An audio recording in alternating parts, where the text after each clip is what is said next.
Hello everyone, my name is Eric Dalshaug. If you haven't met me before, I'm here to talk to you about one of my favorite interests, medieval martial arts, and also archaeology, and the interface between the two of them.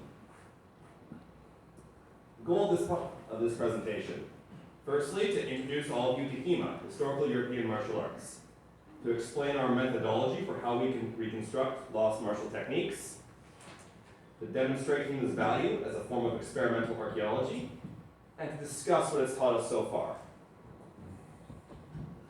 What is HEMA? I'll kind of start at the back of this acronym and work my way forward. Martial arts. We all know what martial arts are. Techniques or styles for fighting effectively, either with weapons or without weapons. European. So HEMA has to encompass martial techniques that came out of Europe. So judo and kendo and karate, that's not HEMA. And finally, historical. HEMA consists of martial techniques that died out many, many years ago. Nobody fights with one of these things anymore. We don't really need to. Gunpowder made this obsolete. So the martial tradition of teachers teaching their students how to fight with long swords, and then those students later teaching other students, that tradition died off. But it is preserved. The study of HEMA consists of a wide variety of stuff. Some people study HEMA as a sport, some people look at it more as a martial art. I'm an archaeologist, so I kind of take an academic view of it. It has a wide variety of practices from antiquity to modernity, including Roman gladiatorial combat, medieval longsword fencing, 19th century military saber work, and bayonet combatives in the First World War. We're going to be focusing on medieval martial arts today. This is a wide variety of fighting arts. There's a lot of wrestling, sword and buckler. A buckler is a small shield, if you don't know what that is. Long sword, obviously. Messer, we're going to talk a little bit about what a messer is in a few minutes, as well as armored and unarmored fighting. The sources that we have to work this out are the weapons and the armor themselves.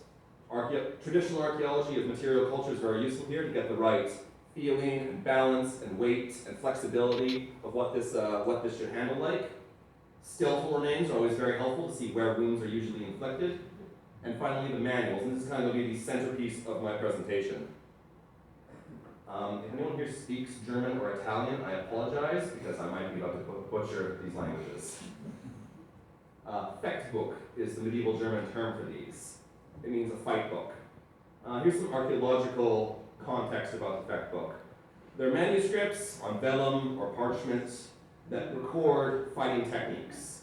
They tend to date from the 14th to the 16th centuries, when the main medieval martial arts manuscripts are recorded. Geographically, the majority of them seem to come from Germany and northern Italy. This is from an Italian manuscript called Flos Duellatorum, the Flower of Battle. And who here is familiar with illuminated manuscripts and medieval art of that style? Well, in illuminated manuscripts, when fighting is depicted, it tends to be in a very stylized way. He just kind of cuts and the other guy just kind of falls apart. The Fechtbuch are very different because you can see that he's doing a specific movement. He's grabbing his opponent's sword and kicking him in the knee at the same time.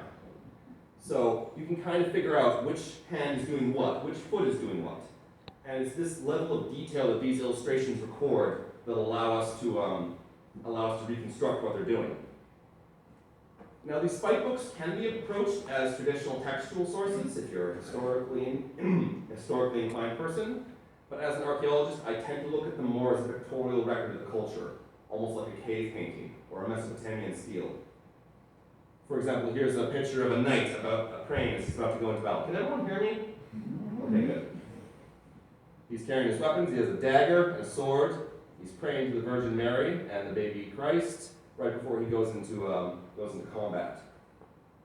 Here's some images from the fight books just to give you a taste of what they're like. We have a lot of stances. The one on your left is called the ox because the sword points forward like the horn of an ox. And the one on the right is called the plow because the sword kind of forms the shape of a plowshare. From stances, it also goes into techniques of various kinds. On the left, you have a technique from a German manuscript. On the right, another one from Flos Duellatorum. This page kind of gives you an idea of the sheer diversity of fighting techniques that it encompasses in these fight books. That's from one called Manuscript I-33, which depicts fighting with swords and bucklers. This up here is armored wrestling. So they've got daggers and they're grappling with each other in full armor. Now obviously in armor you can't be cut, that's the point of it. So they're trying to get their daggers into the armpits, the neck, through their visor, vulnerable places like that. This is particularly interesting. I'm going to change props. This is what I mentioned earlier. It's called a messer. The longsword was really more of an aristocratic weapon, usually. This is what a common man would fight with. I theorize personally that it evolved from medieval agricultural implements, something like a machete, because it's very heavy, it's single-edged, and it's really good for chopping and cutting.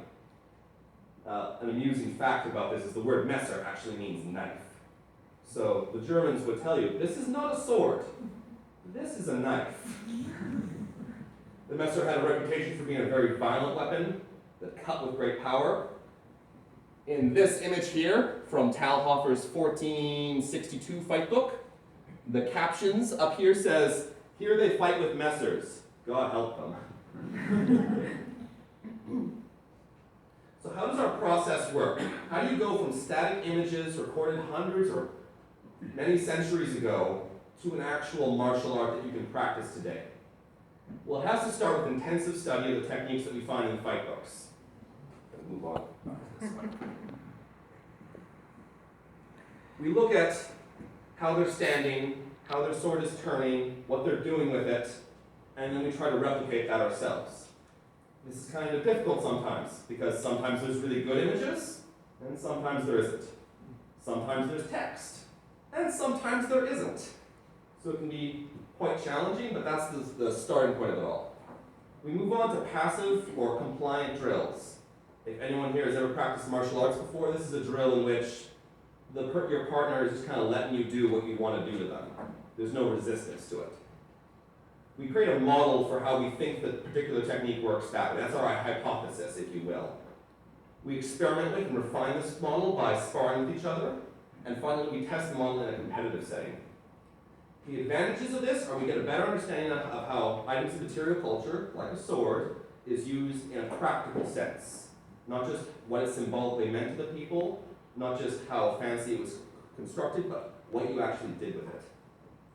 The disadvantages is you can never really truly get into the actual context of a life or death duel with sharp weapons. This is why.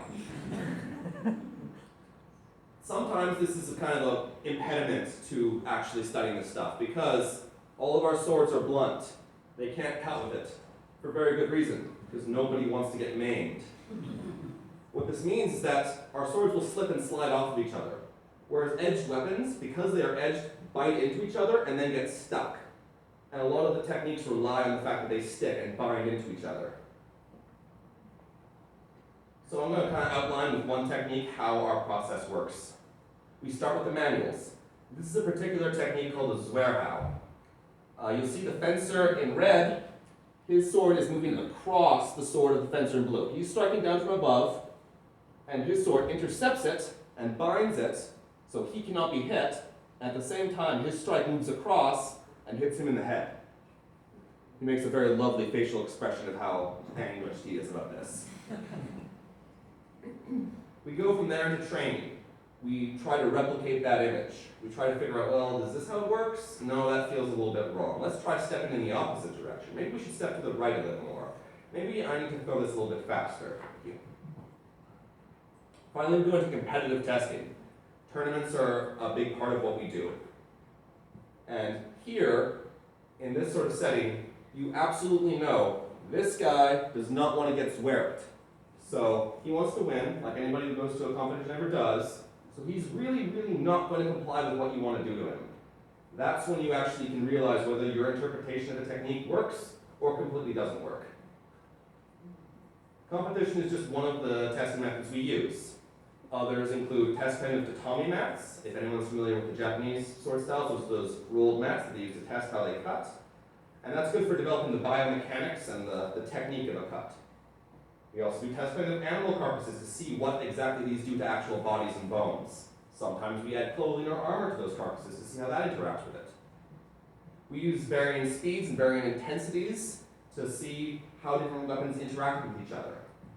And we also, if you're very, very good and a little bit insane, you might do slow and controlled sparring with sharp weapons to understand how the edges actually change how this works.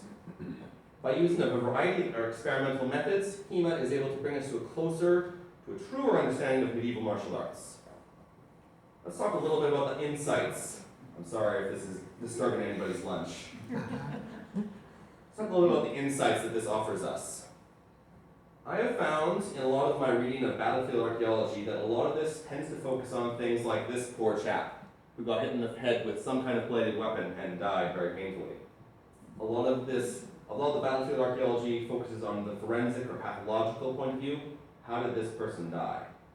HEMA, I will argue to you, brings us to a closer understanding of how they lived, because we are experiencing something kind of like what they actually lived through. Now, I can never be a 15th century German man-at-arms, and thank God, because I really like toilets.